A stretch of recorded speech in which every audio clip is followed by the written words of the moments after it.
이 시간 하나님의 말씀은 창세기 5장 28절에서 32절까지입니다. 제가 읽습니다.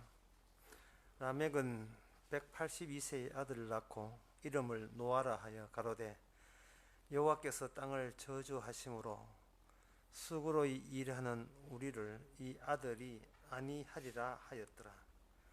라멕이 노아를 낳은 후 595년을 지내며 자녀를 낳았으며 그는 777세를 향수하고 죽었더라. 노아가 500세 된 후에 셈과 함과 야벳을 낳았더라. 아멘.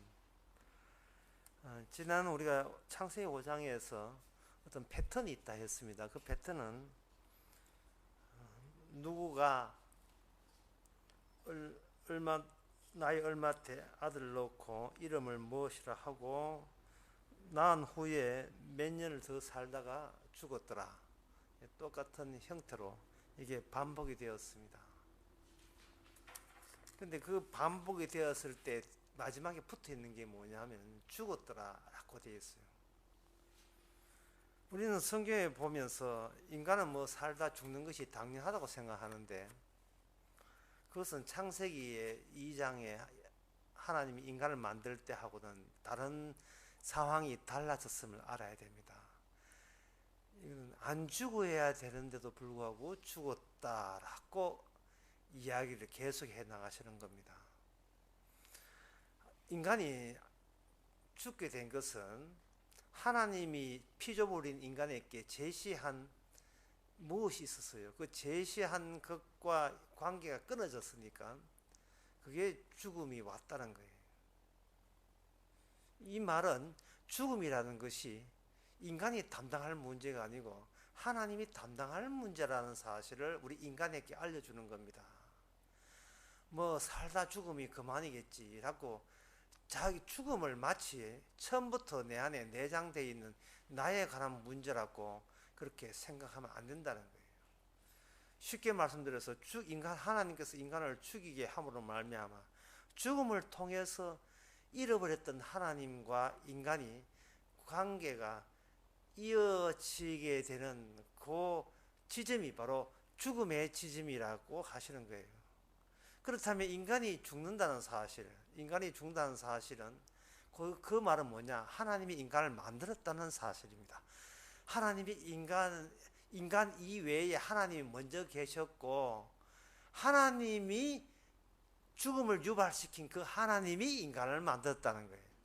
이 말은 인간이 살아있으면서 상상하는 그 하나님은 하나님이 아니고 죽음과 실제라는 그 죽음에 대해서 계속해서 말씀하시고 죽음의 이유, 죽음의 원인, 죽음과 관련된 그것으로 시작해서 세상 현실이 돌아가고 있다는 것을 증명해 내시는 분이 바로 진짜 숨어 계신 진짜 하나님이시라는 겁니다. 그래서 죽었더라의 패턴을 이렇게 유지시켜 주는 겁니다.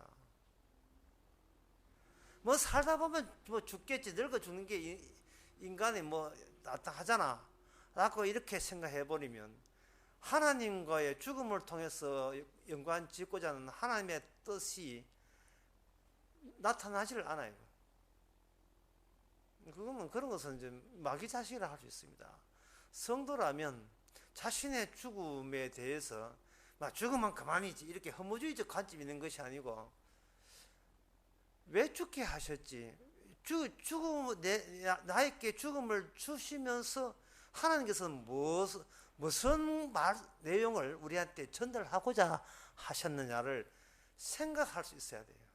이렇게 되면 죽음은 내가 관리하고 다루고 또 내가 겁내고 무서워할 대상이 아니고 주께서 죽음을 가지고 우리를 계속 찾아오시는 그러한 출입구가 된다는 거야. 내가 관리할 문제가 아니고 죽음은 주님께서 처리해야 될 문제가 되는 겁니다. 주님께서 죽음을 처리하면서 우리가 몰랐던 게 나와요. 그건 뭐냐 하면 죄로 죽었던 자가 의인 될 수 있다는 그 내용이 죽음을 처리하는 과정에서 거기서 번져져 나오는 겁니다.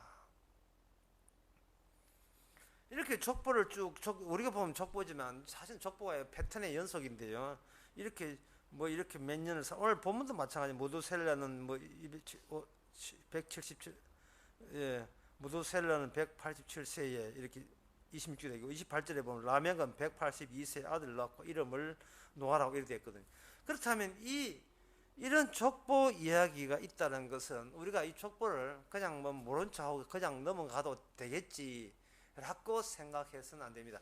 성경에는 우리가 몰라도 되는 것이 여기 적혀 있지는 않아요. 다 알아야 될 것이 남아 있는데 이런 족보를 말씀을 쉽게 하기 위해서 이런 족보를 하나의 사진털로 이렇게 스냅 착각 찍어가지고 사진털로 이렇게 만들었다고 봅시다. 이게 지금 촌에 가게 되면 좀 가족들이 전부 서울 가고 다 도시로 가가지고 빈집들이 있어요. 빈집이나 또 노인네 부부 연세 많은 분 같이 농사 지으면서 외롭게 살아가는 그 집에 보면 옛날식 그 한옥집에 보면 텐마루가 있는데 텐마루 보게 되면 옛날 가족들 단체 사진 찍는 어릴 때 사진털이 딱 돼 있어. 색깔도 바르고 먼지도 거기 묻어 있고 빛도 바래고 그 사진 보면 전부 다 옛날 그저 교복 입고 찍은 옛날 사진들이 있어요. 그 사진에 있는 애들은 벌써 뭐 40대 중년들이 다 돼 있거든요. 그럼 가끔 놀러 오면서 그 손녀나 손자의 딸이 손자 돌 사진 같은 게 그 틈새에 이렇게 박아놓고 이렇게 있죠. 이 사진틀은 고정되어 있습니다. 뭐 바람 다 맞고 먼지 나면 먼지 다 맞고 그냥 고정되어 있죠. 이 고정됐다는 말은 수독되어 있다는 말입니다. 이거는 바로 운명이라는 뜻입니다. 운명. 여기에 나와 있는 여기 족보들이 우리 보기에는 옛날에 이런 분이 살다 돌아가셨다고 하지만 살다 돌아간 거 하나도 버릴 게 없어요. 그 사진틀에 다 필요한 조치가 되는 겁니다. 어떤 조치가 되느냐 하면 창세기 5장에서 6장 넘어가면서 5장 이 내용은 두 개로 나눠지는데요. 뭐 쉽게 말씀드리면 두 개의 계란 후라이라고 보면 돼요. 두 개의 계란 후라이. 이 무슨 말이냐 하면 아담에서 에녹까지가 하나의 계란 후라이로 보면 돼요. 계란 후라이. 그러면 계란 후라이라 하는 것은 이렇게 팬에다가 구워 놓으면 안에 노른자 그대로 있고 동그란 노른자 있고 바깥은 하얀 그 흰자가 번져 가지고 번진 채 그게 딱 눅눅하게 되어서 그게 딱 노른자를 포위하고 있는 형태잖아요. 아메바처럼 이렇게 불쭉불쭉 있잖아요. 그렇다면 요 바깥에 있는 아메바 그 계란 후라이고 둘레를 장치하는 게 뭐냐 하면 아담부터 에녹 그리고 그 뒤에는 그 노아 때 나오기 전에 무드셀라와 라멕까지 라멕입니다. 아담에서 라멕까지가 그들의 수명이 계란 후라이의 둘레를 이렇게 형성하고 있어요. 둘레를 형성하고 있어요. 우리는 이 족보를 보면서 하나의 선으로 보는데 선으로 보면 이게 성경 쓰여진 이유가 모릅니다. 계란 후라이라도 또는 사진털로 딱 고정됐다가 보고 그 주변에 이렇게 아메바처럼 들려있는 요것을 흰자를 아담부터 해서 라멕까지 노아 아닙니다. 라멕까지 라멕은 노아 아버지가 라멕이고 라멕까지가 그 경계선을 형성합니다. 이들의 특징이 있어요. 경계선은 죽었더라도 끝나요. 그런데 노른자를 형성하는 거기 에녹은 죽었다가 아니라 하나님과 그를 데려가심으로써 이 세상에 있지 아니하니라 이렇게 돼 있어요. 그런데 그렇다면 에녹이 왜 노른자냐? 왜 그 계란 후라이로 왜 표현하느냐? 왜 설교자는 당신은 왜 그렇게 표현하느냐? 그냥 손으로 쭉 이렇게 아담부터 한 줄로 채우면 되지. 왜 계란 후라이로 생각하느냐 하면 여기 나오는 그 수명들을 이렇게 비교하게 되면 수명들이 무두셀라가 제일 오래 살아요. 에녹보다 무두셀라가 더 오래 살아요. 그 수명들을 이렇게 그려보게 되면 에녹이 관에 포근하게 안에 담겨 있고 그 주변에는 바로 이게 조상들 오래 사셨던 그 조상님들이 마치 노른자를 보호하듯이 둘러쳐 있습니다. 긴 수명이 그리고 이 에녹은 얼마 못 살아서 에녹은 65세에 21절에 보면 에녹은 65세에 무드셀을 낳았고 무드셀을 낳은 후에 300년을 하나님과 동행하여 사년을 낳았으니 그가 365년에 향수했더라. 굉장히 오래 우리 같으면 오래 사는 것지만 다른 그 앞뒤에 그 선조와 후손들의 보기에 비한 턱없이 수명이 끊어져 있어요. 끊어져 있으니까 수명들을 이렇게 잣대로 이렇게 딱딱 나눠보게 되면 노란 흰자가 둘러싸이고 그 한가운데 뭐가 있냐, 에녹의 수명이 끊어져서 딱 고래 있어요. 죽었더라 안에 뭐가 있느냐 하면은 하나님 데려가심으로 이 세상에 있지 아니하라, 살았더라가 그 중간에 포함이 되어 있습니다. 자, 그렇다면 조상들을 그럼 살리면 다 살리지 왜 그 에녹만 이렇게 살리고 다른 사람은 왜 죽게 하느냐? 이게 뭐냐 하면은 하나님께서 창세기 3장에서 약속을 줬습니다. 그 약속이 하나님의 말만 약속했다 끝나는 게 아니고 그 약속을 구체화시키기 위해서 아담의 후손들을 마음껏 활용하신 거예요. 계속해서 하나님께서는 아담의 자손들을 낳으면서 그들의 어떤 패턴을 형성케 하고 그 패턴은 계란 후라이처럼 그렇게 만들어서 그들이 겉으로 보면 죽었다 연속이지만 그 안에 잠복되어 있는 그 약속이 그 안에 담겨 있어서 같이 죽음과 더불어 같이 흘러가고 있는 겁니다. 근데 흘러가고 있는데 그 패턴이기 때문에 하나의 스냅을 착각 찍어버리면 그게 수톱이 되어버려요. 수톱이 되어버리면 전체가 하나의 약속을 보여주기 위한 죽었더라의 실제 현실, 양면을 다 보여줍니다. 죽었더라는 흰자, 그리고 살았더라는 노린자, 그렇게 하나의 패턴을 형성해요. 그러면 그들이 이제 죽는 이유가 뭐냐? 죽는 이유는 오늘 본문에 나옵니다. 여기 29절에 보면 이름을 노아라 하여 가로되 여호와께서 땅을 저주하심으로 수고로 일하는 우리를 안니하시라. 이렇게 노아라는 이름이 안식이라는 뜻이거든요. 이 노아라는 사람이 땅을 저주하심으로 되어 있어요. 그러니까 이 노아도 또 하나의 패턴, 또 하나의 계란 후라이가 되는 거예요. 이건 뭐냐 하면은 저주받은 그 땅이 착각해서 사진 찍어 놓으면 노아 빼놓고 모조리 저주받습니다. 그런데 그 안에 저주가 다 전부가 저주가 아니라 그 안에 노아라는 계란 노린자가 거기 들어있어요. 노아의 의미가 안식이다. 다른 평화, 이렇게 휴식, 구원, 생명 다 같은 의미인데요. 안식이라는 의미는 무슨 뜻이냐 하면 노아 빼놓고 나머지는 저주를 받고 있는 상태라는 뜻이에요. 그러면 이것을 패턴 두 번째 패턴이라면 첫 번째 패턴에서는 뭐가 하냐? 그냥 죽었더라요. 그러면 그냥 죽었다는 죽는 이유를 몰라요. 죽는 이유는 뭐냐? 패턴 2에 넘어오게 되면 그게 저주해서 죽은 겁니다. 그래서 인간의 죽음이라는 것은 이게 심판의 정상이에요. 심판의 정상. 감기 들면 기침 나고 이러잖아요. 인간은 저주 아래에 있다는 정상을 하나님은 인간을 계속 생산해가 번성해서 그 패턴이라는 거, 나중에 언약이 됩니다만 하나님의 약속의 패턴을 그때마다 장식하기 위해서 고정된 사전틀을 그런 식으로 되풀이해서 이렇게 우리에게 나타나는 거예요. 인간 하나 치고 하나도 버릴 게 없습니다. 다 설모 있는 거예요. 하나의 패턴에 그 촌집에 있는 사진처럼 박혀있다는 말은 인간의 죽음은 이거는 운명이라는 거죠. 이거는 반드시 죽어야 돼요. 이거는 우리가 운이 없어서 아니라 하나님께서 조치를 그렇게 한 거예요. 너는 죽어야 된다는 거예요. 네 고생하라고 죽은 게 아니고 언약의 패턴을 등장하기 위해서, 언약 패턴을 보여주기 위해서, 그걸 실현시키기 위해서 우리는 죽음이라는 역할로 거기에 가담되어 있는 겁니다. 그게 수도대예요. 노아 이름이 노아라는 이름을 하나님이 지었습니다. 노아라는 안식이라 되어 있다 이 말이죠. 그러면 노아의 입장에서 볼 때 자기 이름을 자기 마음대로 짓지를 못해요. 왜? 이거는 운명이기 때문에.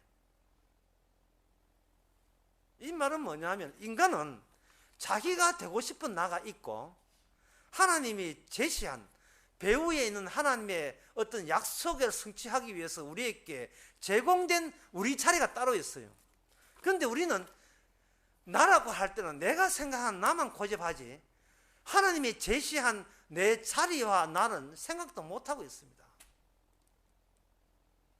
그걸 하나님께서는 자기 백성이기 때문에 깨닫게 하기 위해서 나와 나의 자리를 분리시키는 방식으로 하나님의 택한 백성을 인도해 나갑니다. 너는 안개니라. 너는 아무것도 아니야. 너라는 자리는 너가 아니라도 다른 사람이 와도 얼마든지 대체가 가능하고 교체가 가능한 거야. 너가 중요한 거 알고 네가 너 자리, 너에게 한 그 자리, 언약과 관련되어 있는 언약의 어떤 입지를 보여줄 수 있는 그 자리가 중요한 거예요.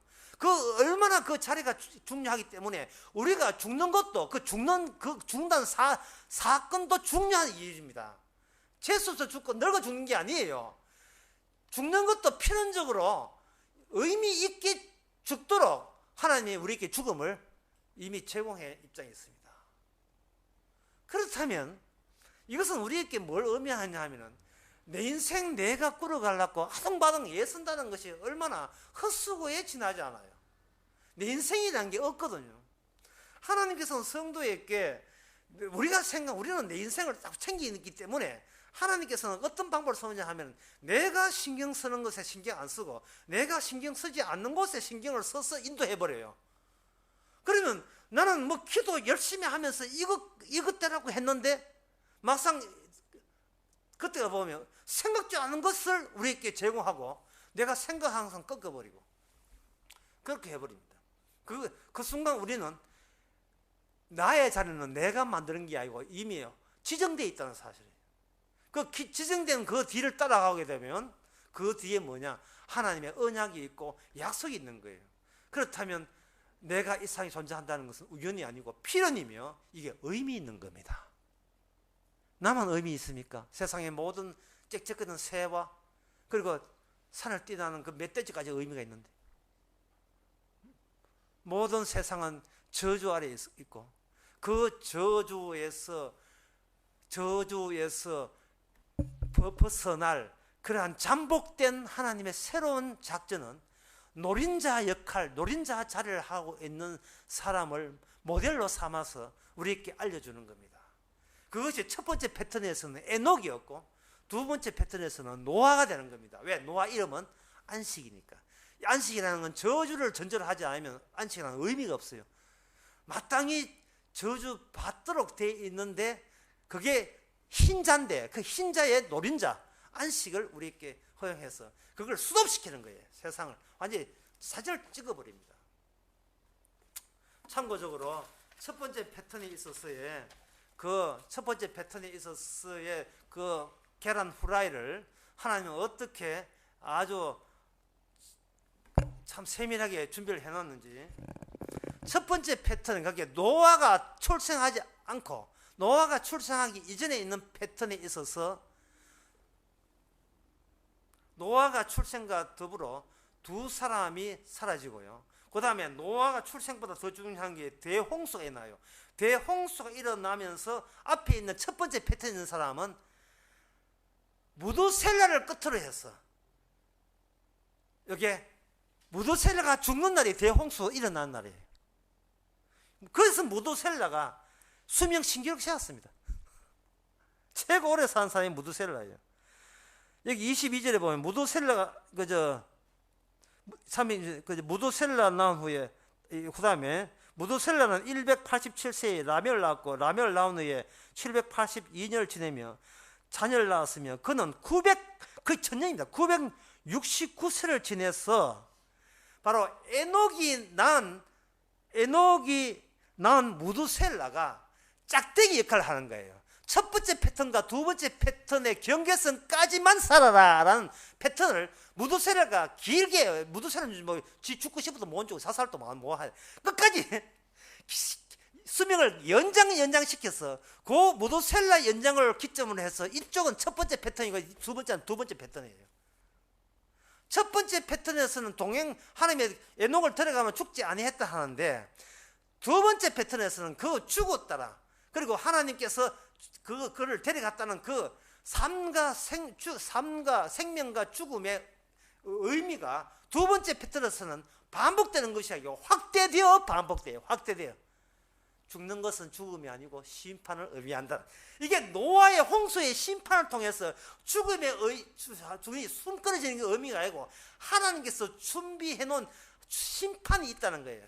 그 심판은 우리들 보고 심판 면제하라고 우리 보고 닥달내는 게 아닙니다. 우리는 하나의 사진틀 속에 있는 얼음땡이에요. 그 수독돼 있어. 그냥 착각 지었을 뿐이고, 주께서 심판하는 것은 심판의 대상이 따로 있어요. 그거는 바로 뱀의 후손입니다.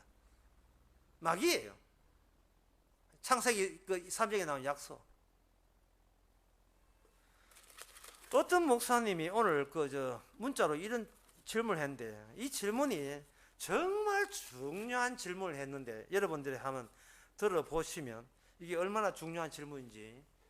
중요한 질문 그분도 아시는지 모르겠습니다만은 이렇게 돼요. 그분이 로마서 2장 6절을 질문을 했어요. 뭐냐 하면은, 하나님께서 각 사람에게 그 행한 대로 보응하시되 참고 선을 행하여 영광과 존귀와 썩지 아니함을 구하는 자에게는 영생으로 하시고, 오직 당을 지어 진리를 쫓지 아니하고 불의를 쫓는 자에게는 노와 분노로 하시리라. 악을 행하는 사람에게 영에게 환난과 공고가 있으리니, 이렇게 되어 있어요. 여기서 이 본문을 딱 보시고, 사실은 5절, 그 전에 5절 있는데 5절부터 이래요. 하나님께서 진노의 날에 하나님의 의로우신 판단 나타나는 그날에 임할 진노를 네게 삼는구나 하고, 6절에 하나님께서 각 사람에게 행한 대로 갚으리라 이래 있어요. 이 질문을 하면서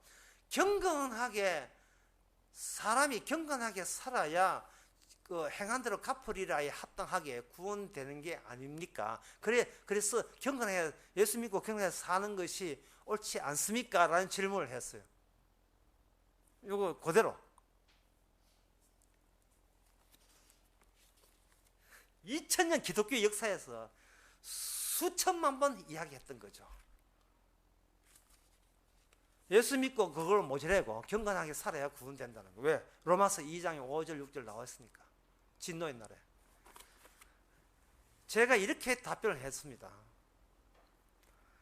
성경에서, 여기서 로마서에서 경건이라 하는 것은 이 세상이 5절 나온 거예요. 왜 이 세상은 진노 받아야 될 것을 드러내는 경건이 아니면 경건이 아니라 했습니다. 지금 목사님은 내가 구원받기 위해서 나는 어떤 경건을 해야 되느냐 해서 출발점이 나예요. 나의 구원에서 출발했거든요. 그런데 창세기 5장부터, 오늘 본문 5장부터 해가 창세기 전체는 나의 구원은 없는 거예요. 왜? 각 사진자리에 박혀있기 때문에. 나의 구원은 처음부터 없었어요. 나의 구원이라는 거 없어요. 여기서 말하는 경건은 이 세상이 왜 진노의 날이 있어야 되고, 진노의 날 하는 것은 제가 어제 가작교회 가면서 제가 동영상 했듯이 날이 있다는 말은 이미 정해져 있다는 뜻이에요. 진노의 날, 이미 날은 정해져 있어요. 왜 이 세상은 진노 받아야 마땅한가를, 그것을 증명하기 위한 경건이 아니면 이거는 처음부터 이 로마서에 나오는 하나님이 원하시는 경건이 아니에요. 그렇다면 이 경건은 어디서부터 시작되느냐 하면 예수님이 하신 일이 경건이 되는 겁니다.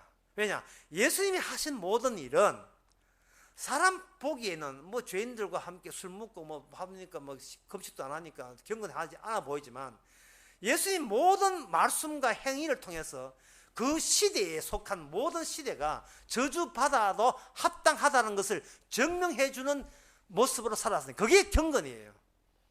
따라서 이 로마서 제가 그렇게 설명을 해드리면서 이제 제가 그 설명을 계속 더 이어서 이제 오늘 설교도 계속 이어가겠는데요. 유다서 1장에 보게 되면 에녹에 대해서, 에녹의 경건에 대해서 이야기하면서 뭐가 병행해서 이야기하냐면, 그 시대의 모든 불의한 것에 대해서 심판하겠다는 소식, 예언과 더불어서 에녹이 동행했는 거예요. 하나님과 경건한 거예요. 그러니까 성도가 경건한 것은 성도 개인의 구원과는 아무 상관이 없고, 그 시대가 하나님 보시기에 저주받을 시대라는 것을 증명하기 위해서 어떤 인간을 가지고 이렇게 쭉 끌고 다니면 그게 경건의 모습이에요. 내가 얼마나 경건하냐 아니라 우리로 하여금 불의한 것을 목격하게 하고, 이 세상은 마땅히 지금 불심판 나도 화산 터져도 지진 일어나도 잘한 조치다. 세월호가 아니라 그 뭐 세월이고 네월이고 그 배 다 무너져 가지고 초등학생 중학생 몽땅 1000명 죽어도 아이고 하나님 참 잘하셨습니다 라는 것이 느껴지는 사람이 그게 바로 주님에게부터 유출된 경건이에요. 그 경건만 인정하고 다른 경건은 인정하지 않습니다. 왜? 예수 그리스도를 증거하지 않은 경건은 경건이 아니기 때문에. 이거는 성령이 임해야 가능한 거예요. 성령이 임해야. 스데반 집사가 얼마나 착하냐가 아닙니다. 스데반 집사의 경건은 설교를 함으로써 그걸로 돌을 던지게 유도했다는 게 경건이에요. 얼마나 예수 그리스도의 그 행하심에 대해서 반발하는 세력으로 가득 차 있다는 것을 온몸으로 체험케 하도록 하는 일이 벌어졌을 때 그게 경건의 사태가 벌어진 겁니다. 뿐만 아닙니다. 베드로 후서 2장 6절에 보면 아까 제가 에녹 이야기했죠. 베드로 후서 2장 6절에 보면 소돔과 고모라 성에 멸망하기로 정하게 하사 경건치 않은 자에게 본을 삼았으니 그 다음에 7절에 무법한 자의 엄란한 행실을 인하여 고통하는 의로운 롯을 건졌었으니 여기 롯이 등장할 때 롯은 롯의 개인의 구원이 아니고 롯을 빼놓고 롯 그 주변의 모든 자들이 하나님의 유황불 맞아도 당연하다는 걸 증명해내기 위해서 하나님은 욥을 천사를 보내서 롯을 찾아가게 한 겁니다. 야고보서 5장 11절에 보면 이번에는 욥이 나와요. 아까는 롯이지만 욥이 나옵니다. 성경에 나오는 모든 성도 경건한 사람들은 개인 그 사람의 구원이 아니고 그 시대에 합당한 약속의 사람으로 인물을 주께서는 준비해놨다가 내놓은 거예요. 계란 후라이의 노른자입니다.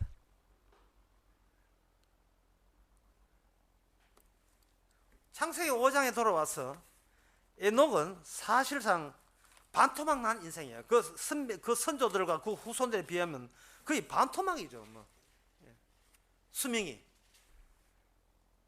하지만 그는 죽음을 보지 않았습니다. 이것은 죽었더라와 죽음을 보지 않는 것과 대비시켜서 그것으로 하나님의 약속은 취소되거나 무효되지 않고 꾸준하다는 사실을 그 시대에 계속해서 패턴으로 보여준 겁니다. 이러한 패턴은 두 번째 패턴이 노아 패턴이거든요. 그럼 노아 패턴의 노른자라면 노아 패턴에 있어서 흰자는 어디냐? 흰자는 어디에 나오냐면 창세기 11장에 나옵니다. 창세기 11장 10절에 보면 셈의 후에는 이러하니라. 셈은 100세에 또 홍수 후 2년에 아르박을 낳았고 아르박사를 낳았고 아르박사는 낳은 후에 500년을 지나며 자녀를 낳았으며 아르박사는 35년에 셀라를 낳았고 셀라를 낳은 후에 403년을 지나며 자녀를 낳았으며 쭉 아까 우리가 보고 있는 창세기 5장에 그러한 애기 놓고 죽었더라 계속 죽었다를 낳았으며 그 다음에 낳았다 이렇게 쭉 해가지고 어디까지 이어졌냐? 아브라함 놓을 때까지 경것을 하면서 노아 패턴을 이어가고 있습니다. 그러니 그들이 인생을 누굴 낳았으며 그들이 얼마나 살았냐 하는 것은 이거는 본인의 소망, 기대치 아무 상관없습니다. 이건 오직 하나님의 언약, 하나님의 약속은 살아있음을 나타내기 위해서 계속해서 그 시대 인간들을 하나 버리지 아니하고 충분하게 의미 있게 주께서 약속대로 활용해 주시는 거예요. 오늘날 우리도 마찬가지입니다. 경건하게 산다는 말은 딴 말이 아니에요. 우리가 어느 언약의 패턴 안에 놓여 있다는 걸 아는 게 경건이에요. 하나님은 언약대로 새 언약 이제 마지막에 지시는 새 언약이 십자가거든요. 십자가 새 언약대로 실시하기 위해서 우리를 태어났고 저들은 복음을 믿지 말아야 될 사람이기 때문에 믿지 않은 거예요. 우리가 이웃을 사랑한다는데 이게 이웃 사랑조차도 언약의 패턴 안에서, 그러니까 약속의 패턴 안에서 언약이 그 이웃 사랑이 돼야 돼요. 예를 들면 가라오케에서 그런 예를 들었습니다만, 어떤 뭐 드라마에 보면 그런 재벌 3세 나오가 마약하고 뭐 여자 밝히고 뭐 돈 가지고 나쁜 짓 해놓고 해결하고 그런 그 법률 드라마들이 많이 나오잖아요. 그치 갑질해가지고 못 산 사람들 억압하고 조두른지 뭐 변호사 나가 또 막 이렇게 설치돼가지고 해결하고 이렇게 하는데, 우리는 세상에 그런 걸 보면서 세상이 가진 자 뭐가 욕하고 뭐 재벌이 어떠니 권력자가 국회의원 뭐 어떠니 하지만 부럽잖아요. 부럽다 이 말이죠. 뭔가지기 때문에 식이 나서 괜히 심술 나서 욕할 가능성이 굉장히 농후합니다. 뭐 큰 교회라도 구원 받나, 큰 교회라도 뭐 하나님 큰 교회 받지 않는다 라는 말은 부러워라, 아이고 부러워라, 예, 저 예배당 부러워라 라는 속에 담긴 표현을 차마 못해서 걸러서 그런 식으로 그 한탄을 시기심으로 발휘해서 번역돼서 나올 가능성이 굉장히 농후합니다. 특히나 어떤 사람을 안 믿는 사람을 전도할 때 복음을 전했는데 미쳤나 하고 가버렸다. 하지만 목사님 저는 참았어요. 저 영혼을 불쌍히 여기서 했어요. 이게 영혼을 진짜 불쌍히 여기서 이런 기지 아니면 지 말빨 안 부어준다고 가서 벼락 맞아라 라고 은근히 기대하면서 그래도 나도 벼락 맞는데 나는 그래도 오히려 사랑했습니다. 자기 빠질 꽁리 챙기기 위해서 그런 비겁한 변명을 하는지, 그거는 어떤 가능성이 높은지 모르겠어요. 성경에서 말하는 이웃사는 그런 게 아니고 360도 그 사람 주위를 다 보는 거예요. 그러면 그 사람 뒤에 뭐가 있느냐 하면 언약대로 착각 찍어 놓게 되면 그 사람 뒤에 나락이 있어요. 절벽이 있다 이 말이죠. 절벽이 있는데 재벌 3세가 돈 있다고 까불면서 고급차 타고 다니면서 뭐가 예수 믿으세요 니나 믿으라 하고 자꾸 주천주천 뒤로 물러가는 거예요. 물러가니까 뭐 이거 사랑한다 뭐 불쌍히 뭐 그런 성경 나오는 용어 할 필요 없어요. 요것만 하면 돼요. 요거만 하면 돼요. 여기 불쌍히 여기는 거예요. 예. 그래 너는 교회 가라. 나는 세상 돈 수천억 버리겠어 할 때 우리는 부러워라. 네가 내 말 안 듣더니 발병 나라 이게 아니고 저 뒤에 뭐 있는데 마귀가 참 땡기는데 그쪽과 친해지면 안 되는데. 우리가 세상과 자꾸 친해진다는 것은요, 지금 360도 라운드를 다 못 봐서 그래요. 그들은 복음을 거부한 게 아니고 지금 뒤에서 마귀가 당기고 있어요. 허리끈 쥐고 당기듯이 뒤에 당기고 있으니까 오고 싶어도 못 오는 거예요. 주여 불쌍히 여기소서. 그럴 때 주여 불쌍히 여기소서 이렇게 해야 돼요. 마치 예수님이 가룟 유다를 언급한 것처럼 너는 네 할 일을 할 수밖에 없다. 그게 언약에 착각 찍었던 언약의 사진틀 안에 전부 다 각자 제공된 언약을 위해서 부여된 자리를 해서 수납되어 있는 거, 얼어 있는 게 꽁꽁 얼어 있는 거예요. 그 자리를. 사랑받는 사람은 사랑받아야 되고 저주받을 사람은 저주받는데, 그들의 뜻대로 모든 일이 잘 된다는 거예요. 뜻대로 하는 일이 뜻대로 잘 되는 밖에 없죠. 저주의 자리에서 땡기니까 자기의 품성도 마음도 성질도 저주고 땡기는 것도 저주니까 이거는 죽이 잘 맞지요. 좋아라 하고 그쪽 세계에 참지 못하고 그쪽 세계 가는 거예요. 마치 도박하는 사람이 돈만 생기면 도박장에 뛰어가는 것처럼 고무줄 달렸어. 그래서 계속 튕기면 딱 놓으면 그쪽으로 축축 가요.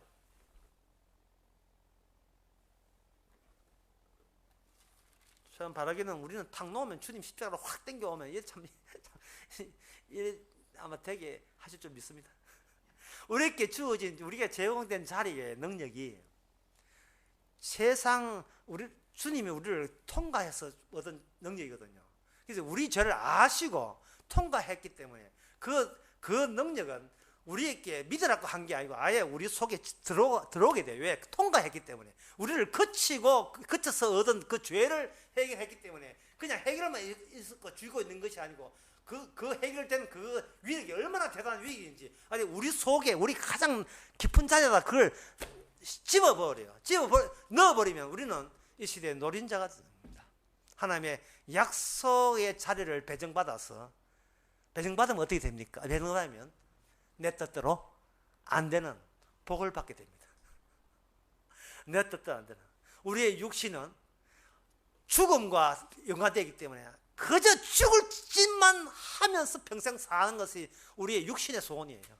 육신의 정욕과 안목의 정욕과 이세의 자랑, 그저 이왕 사는 거 호강하면 살아보겠다고 그렇게 설치는 육신. 근데 그 죄를 능가한 능력이 우리에게 찾아왔기에 그 힘이 우리를 거기서 죄에서 건져내는 그 능력이 세상으로 딸려가는 능력보다 우세함을 우리가 내 뜻대로 안 되면서 우리는 그 하나님의 의를 증거하는 노린자 역할을 하게 되는 겁니다. 노아 역할을 하는 겁니다. 이게 저주에서 구원받는 거예요. 마지막으로 이것을 가지고 두 자로 뭐라 하느냐? 동행이라 합니다. 동행은 우리의 자리 순환 구조가 그 안에 이루어져요. 동행할 때는 내가 있고 그분이 동행한다가 되는데, 동행에 들어가 버리면 나가 아니고 그분이 나가 되고, 나는 그분의 그 대상자가 내가 되어버려요. 나라는 것은 동행하시는 하나님이 가져버리고 그걸 주의 이름이라고 합니다. 내 이름은 주의 이름의 것이 되어버려요. 그리스도의 것, 그리스도에 대한 하나의 대상물로 되는 거죠. 주인공은 주님이 되고, 그게 바로 에녹도 동행했고, 창세기 6장 8절에 보면 당대에 노아도, 그러나 노아는 하나님의 은혜를 입었더라. 노아는 완전한 자라. 그가 하나님과 동행하였더니. 이게 노아의 경건입니다. 기도하겠습니다. 하나님 아버지, 나로 주장하다 보니 남이 부러워지고 세상 즐거움, 쾌락, 희귀 날 정도로 탐이 납니다. 그러나 웬 능력인지 웬 은혜인지, 세상이 받아야 마땅한 세상인 것을, 우리가 죽는 것도 의미 있는 하나님의 약속과 관련된 죽음을 깨닫게 해주셨사오니 이 죽음에서 벗어난 생명의 능력이 저희들을 인도해 주시옵소서. 예수님의 이름으로 기도합나이다. 아멘. 찬송가 380